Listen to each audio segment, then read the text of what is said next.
We already know the 26 players Atlanta's taking with them for opening day in San Diego.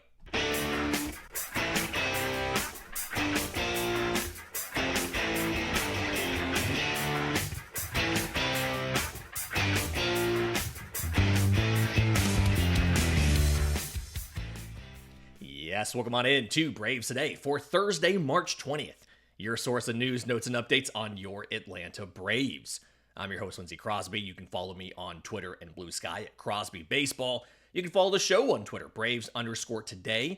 We have a Facebook page and Instagram as well. And you can find all of my written work, bravestoday.com. That's the Braves Today Substack, as this is both a podcast and a newsletter.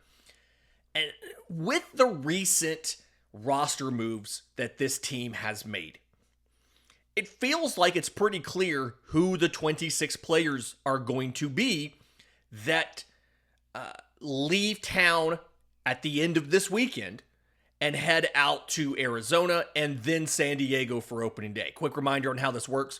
Atlanta plays against the Orioles in spring training in Florida on Sunday. And then after that game, they are loading up and flying to Arizona. They have 2 spring training games against the Cubs on Monday and Tuesday. The end of Tuesday's game, from what I understand, they will fly to San Diego, have an off day on Wednesday in San Diego, and then on Thursday, Chris Sale will start opening day versus the Padres. So let's talk about what the roster should look like.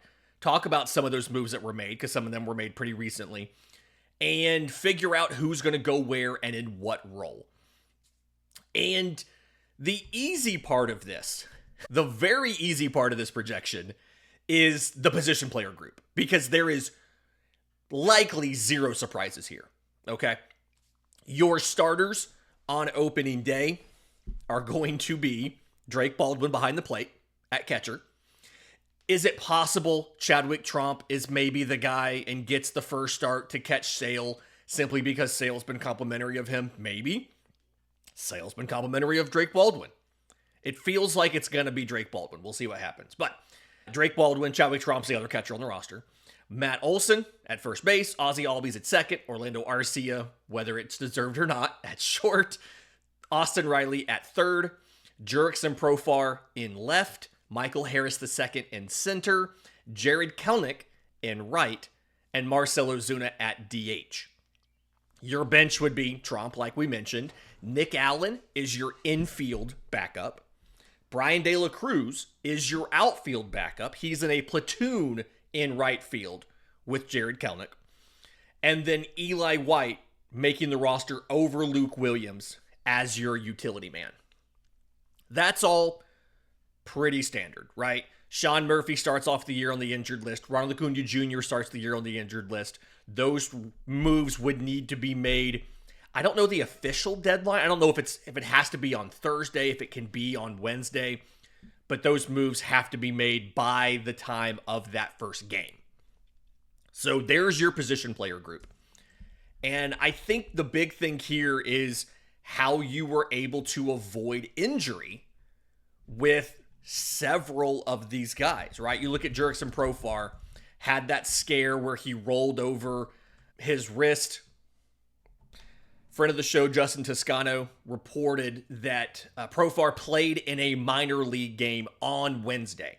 As long as he comes in this morning, feels good, everything checks out, he will be in the lineup on Thursday for today's Grapefruit League game. There's his game action coming back.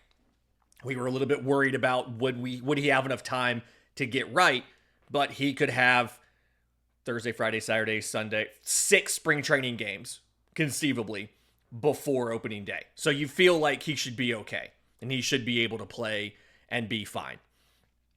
Austin Riley, similar situation here.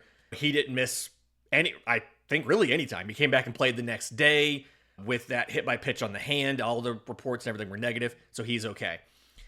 And the question now is Ronald and Murphy. And for Ronald, we've been getting some updates. We've been hearing about him doing live BP. We've been hearing about him shagging balls in the outfield. He's done everything except playing a game, or except playing a game like normal. He's DH'd in minor league backfield games. But even then, he wasn't running the bases, right? He would hit the ball, and then there either wouldn't be a runner or somebody else would run for him, right? He would just walk back to the dugout. But he's shagged flies in the outfield. He's done outfield drills. He's done sprints and things like that. He's done almost everything required, but it hasn't all been put together. I still think that May 2nd date makes a lot of sense for Ronald Acuña Jr. The guys who aren't in this list, Christian Cairo, the infielder, he, as of yesterday, was officially sent back to the Guardians. Reminder of the way that works, you select a guy in the Rule 5 draft. It is a $100,000 charge to the team. They have to pay that to select the player.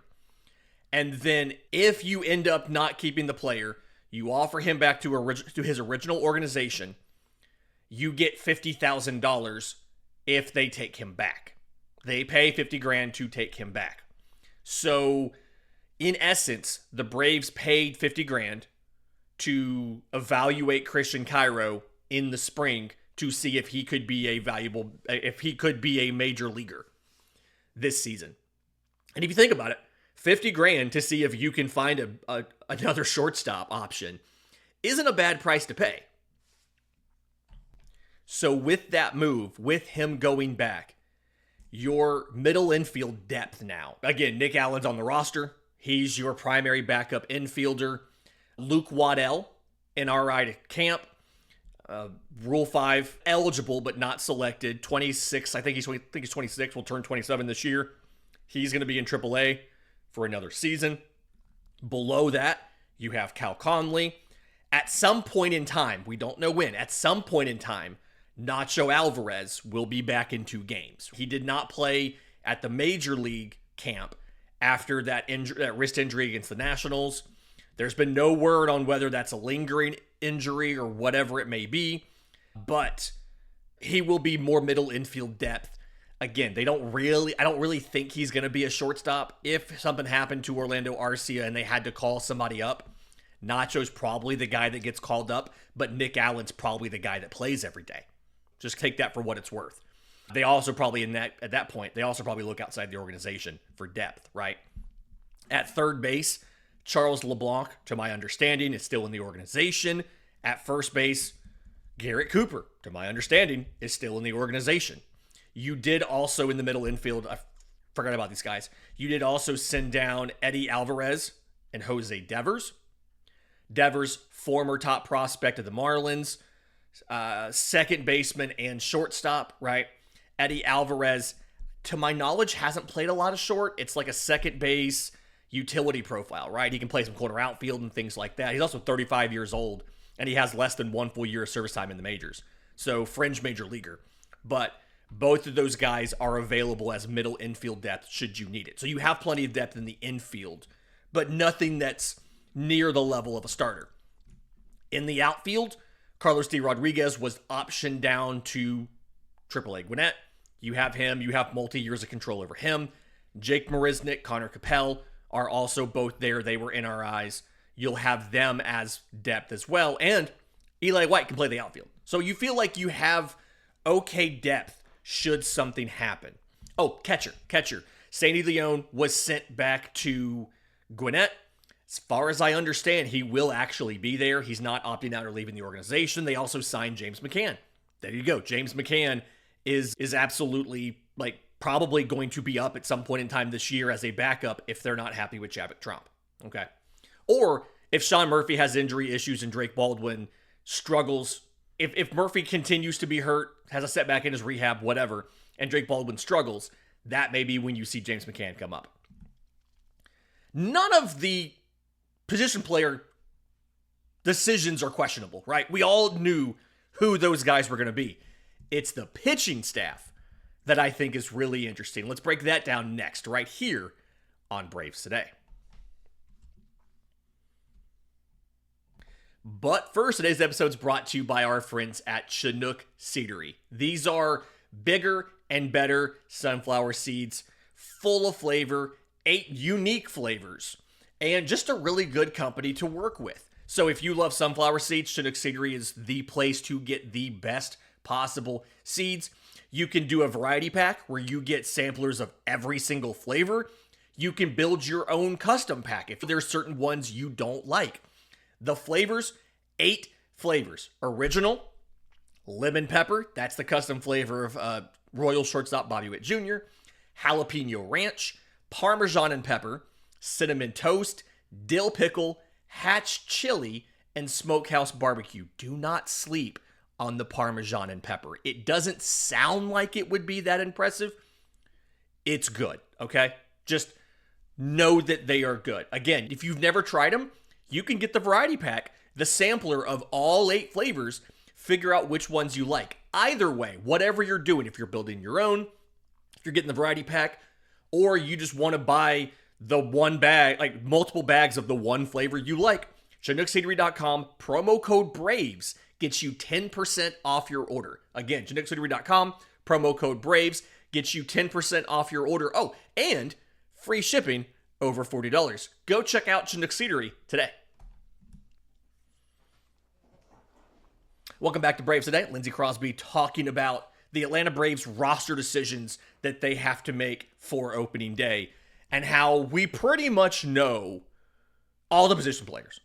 Pitchers, I feel like we can pretty much, with some of the moves that they have made, feel like we can figure those out as well. Okay?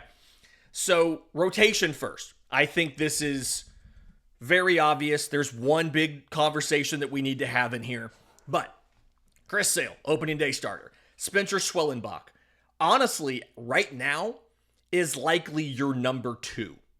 Okay? He struck out 10 against the Yankees. And, important note here, that was a lineup full of lefties plus Aaron Judge, right? Spencer Schwellenbach last year actually faced more lefties than righties. And lefties hit 53 points better against him, like batting average wise. It was a 200 batting average allowed to righties, a 253 to lefties. And the slugging was almost 100 points better. He allowed a 345 slug to righties, which is just freaking awesome. He allowed a 438 to lefties. So the OPS came out to 162 points better to lefties. So if there was a weakness for Spencer Schwellenbach, you could argue performance against lefties wasn't necessarily a weakness, but more of a concern, right? He looked fantastic last night against the Yankees and really just shut. Now, granted, it wasn't the standard, everyday, normal Yankees roster, which honestly I don't think is that good outside of Judge and maybe Jazz Chisholm. Just Ben Rice is going to have a good year, but it's not a great roster. And Cody Bellinger's okay, right? Paul Goldschmidt maybe can find an old form, but it's not a good roster. Pitching-wise or lineup-wise, it's really not. For being the Yankees, that's a disappointing roster. But anyway, Schwellenbach looked great. I would argue right now on opening day, he is probably the second best starter you have in your rotation. Okay? Ronaldo Lopez is going to be your 3. A lot of people were concerned about that velo stuff in that last start last week, especially when they didn't see him this week. Got a report from the beat in Northport. He pitched on the backfields. He's going to get into a game this weekend. He is expected to be fine, perfectly fine for the regular season. There are no concerns. Snit said he was fine. Literally, I think the quote was, he's fine. Snit's like, it's not even a story. He's fine. Your number 4, Grant Holmes. I don't think there's any question at this point. They not only do they feel like Grant Holmes can be an MLB caliber starter, but they like him. They think that he can be a very good starter, not just be a starter, be a very good starter. And there's zero indication that they are considering not putting him in the rotation and putting him in the bullpen instead. I think he's the number 4. I think AJ Smith-Shawver's the number 5 over Ian Anderson. We touched on this a little bit earlier in the week, and I gave my finally being out on Ian Anderson. Somebody tweeted at me and thanked me, actually. I'm glad you finally come around to where the rest of us are. I'm like, listen, it's been a lot of trying to predict what this team was going to do, but I'm not going to rehash the whole thing here, but the point is, AJ Smith-Shawver has looked too good to keep out of the rotation. Ian Anderson has not looked good enough to be locked into a rotation spot. Okay? That's how it is, right? And you can't get rid of unless you make a trade or you're willing to DFA him for nothing, which is not a thing the Braves would do. It feels like Ian Anderson is going to be stuck in that long man in the bullpen / sixth starter role, right? And they probably won't explicitly say where guys are to open the year, right? They're not going to come out on the opening day roster and they're not going to say these are the starters and list 5 guys and then have that 6th starter listed as a bullpen guy. They'll just say these are the pitchers. And so it'll all be on us to guess when it's going to be. But I think something you can do is you can look at when guys start versus who and usage and kind of figure out, okay, who is the 6th? And I do think Ian Anderson, unless he's traded between now and opening day, which I'm throwing that out here because I do think it could maybe happen. It's probably not going to, but it could maybe happen. I think that's going to be your 6 starters, and I think Smith-Shawver should be considered one of the 5 in the rotation, and Ian Anderson more of a long man out of the pen and 6th starter, unless he can show that the walk issues are a spring thing and not a regular season thing. And at this point, I'm hesitant to believe that is the way. Even Fangraphs, the roster resource tool on Fangraphs, even Fangraphs now has AJ Smith-Shawver as the 5 and Ian Anderson as the long man. So even they, very conservative projection system, even they have bought into the idea of Ian Anderson's not a standard starter. He's your 6th starter and your long man. Okay. The bullpen is not 100% locked, but I feel like we know everything. You're going to see a lot of these guys today, by the way. It is supposed to be a bullpen game today. The team's game notes originally listed AJ Smith-Shawver as today's starter. And in his media availability yesterday, Snit said, we're actually going to go with a bullpen game today. So Raisel Iglesias is going to start the game today. And then it'll just be a parade of relievers after him. And that's probably one to try to get a schedule for the starters. Because now you're coming up on the start of the season, so you need to get these guys lined up in the right order. And then, fun fact, that does buy an extra day of rest for AJ Smith-Shawver. If they move him to Friday, he will be on one additional day of rest. He would have been on regular rest today as he last pitched on the 15th. So there's another indication that they are planning on carrying 6 starters, using extra starters and things like that as much as they can this season. You could have Ian Anderson and AJ Smith-Shawver both in your rotation until Strider gets here. And even when Strider gets here, I don't know what move you make. I don't think we can reasonably know right now what move is made. I feel like a lot of that's going to depend on their performance in the first couple weeks of the season, for good or bad, right? Is it fair to judge AJ Smith-Shawver on 3 starts he might get before Strider comes back? Feels like that could be bad luck for him if he stumbles in one of them. But at the same time, if he's lights out, no hitter through 5 or something, shut out through 6 or whatever, maybe it works in his favor. I don't know. I'm really curious to see how that's going to work, and we're going to be talking about that after the season starts, trying to figure that out, because that's the biggest storyline to me is what do you do when Strider's back? Does Grant Holmes go back to the pen? Does AJ Smith-Shawver go to Gwinnett? Do you trade Ian Anderson? What happens? I'm really curious about that. But back to the original thing before I digress there, you'll get a bullpen game today. And so we're going to get to see a lot of these relievers. I would expect Hector Neris to get at least an inning. We've seen him in game action, I believe, once. So we've got to get more time for him before the regular season gets here. We just have to give him another opportunity to show that he is ready because he's only thrown 1 inning in spring. But in just a second, let's go through that pen because I think we know who's going to be in there, and I think we know the roles that they will have. And we'll do that next right here on Braves Today. Final segment of Braves Today, Lindsay Crosby breaking down our projections for the opening day roster. Everybody's going to do these shows in the next couple of days, by the way. Everybody's going to do this. Every one of the Braves podcasts are going to do them. It's going to be fun to see what everybody else thinks, where there's agreement and where there's not. That's always some of the fun of this.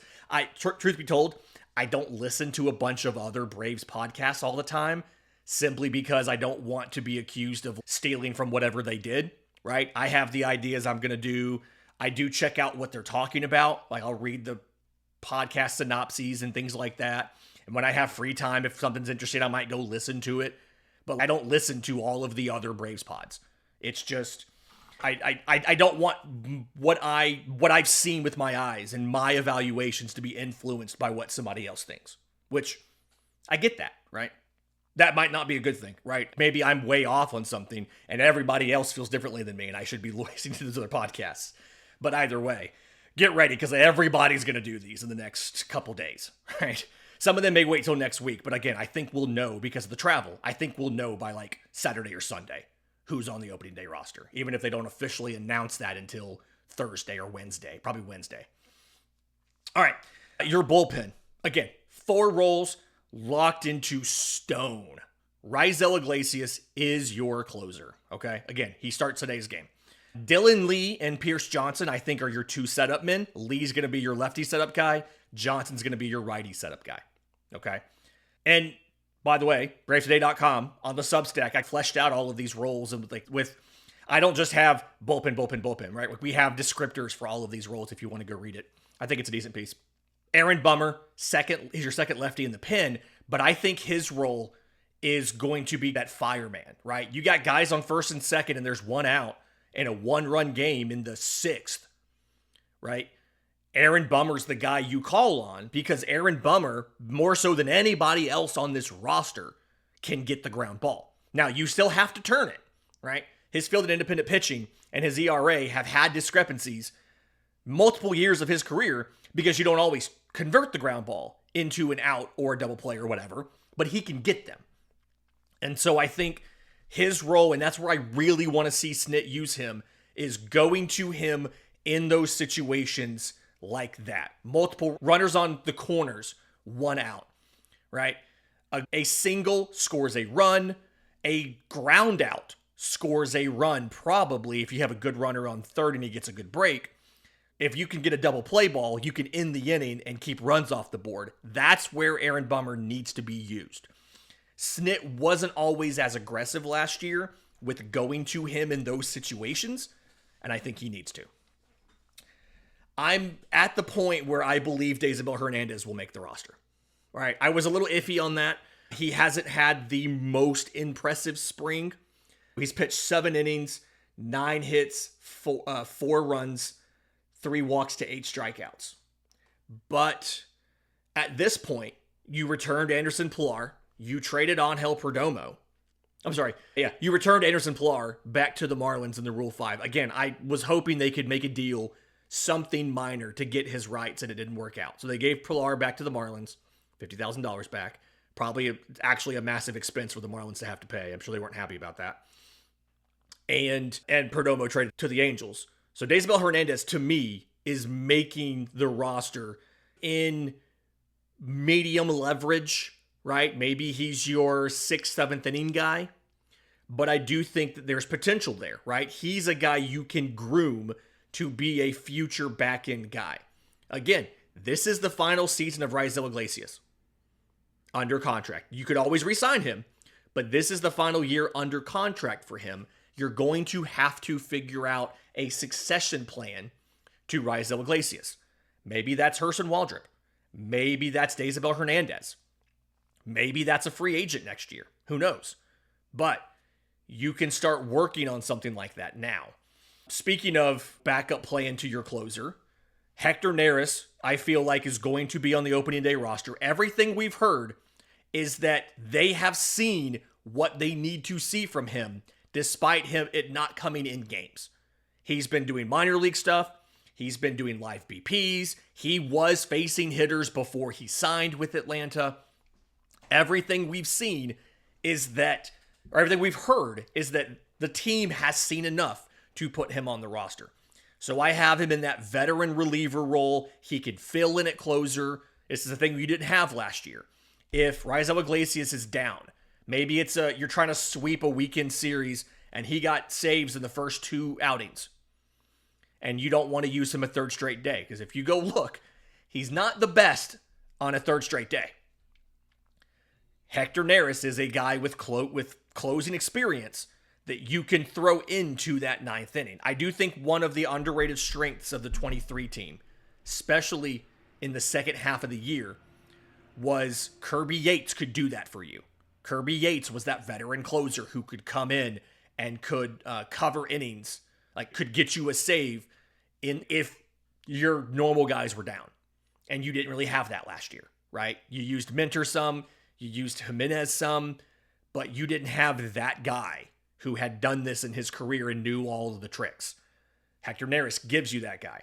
Craig Kimbrell, at some point in time when he is ready, he from everything we have been told, will not be on the roster on opening day. But when he is on the roster, because it's very likely he's going to be added to the roster at some point in time. I think he's getting $2 million. I think I said $1 million yesterday. He's supposed to get $2 million. He is another guy, obviously, tons of closing experience. Some of the most saves of any closer in baseball history, right? He's going to be another option to fill in at closer if Raisel Iglesias is down or, God forbid, on the injured list, right? That leaves 2 spots. There is no third lefty spot. Jake Diekman was released. Angel Perdomo was traded. You don't have a third lefty. I don't love that. But I think that's a situation. If you pop Bummer, they're going to save Dylan Lee for whenever they're going to save him so that if they need a lefty, they can do that. I will point out, last season, if I saw this right, I think Hector Neris had some reverse splits against lefties. So you do have guys who can get lefties out, even if they're not necessarily left-handed themselves. But your last 2 spots, to me, look like it's going to be Enyel De Los Santos and then Ian Anderson as the long man. De Los Santos, 6 2/3 innings, 1 walk to 7 strikeouts, 2 runs on 2 hits. Now, he did allow a home run, so one of those 2 hits was a homer, but he's been surprisingly good in spring and quietly, right? I think at one point in time, I just had him written off because there was so many other guys in camp, like a Buck Farmer, like a Dylan Covey, that had more experience than him. And he just kept plugging away and kept plugging away. It's going to take either an injury or a massive blow up for him not to be on the opening day roster. And you can tell when you look at the the innings on here, you can tell the guys that they were evaluating hard. Your relievers with the most innings: Angel Perdomo, Jake Diekman, Deisabel Hernandez, Dylan Covey, Enyel De Los Santos, Buck Farmer, Anderson Pilar. In that order. You can see your guys who are locked in. Raisel Iglesias pitched 4 innings all spring. Also no runs allowed, by the way. 2 hits, no runs, 2 walks, 3 strikeouts. He's pitched 4 innings all spring. He'll pitch another inning at least today. But you can absolutely tell the guys they were evaluating. And De Los Santos has outlasted all of those guys. Absolutely going to be on the roster. He's that young NRI that you can groom as a future bullpen piece who can hopefully step into higher leverage as you go down this later in the season. And some guy might end up being down or whatever. And then Ian Anderson as your 6th starter and your long man. It feels pretty obvious that's going to be your bullpen. And the good thing is, between returning Pilar, returning Cairo, and trading Perdomo, you've made the 3 40-man spots that you would need to add Drake Baldwin to your 40-man roster, to add Hector Neris to your 40-man roster, and to add Enyel De Los Santos to your 40-man roster. So you don't actually have to lose anybody from the organization or the 40-man roster to have those 3 guys on opening day. And you have the ability to create another spot by moving Joe Jimenez to the 60-day IL. The way that works, by the way, if you were curious, you can't do it just to do it. You can only move a guy to the 60-day IL as a corresponding move for an acquisition. What I expect to happen, honestly, is those 3 guys get added into the 3 open spots. And then when it's time to move Craig Kimbrell to the major league roster, when you select him from Gwinnett and add him to the 40-man roster, the corresponding move to his addition is moving Joe Jimenez to the 60-day IL. And another reminder, it's not going to come up for Jimenez. He's not due back until sometime in the second half of the year.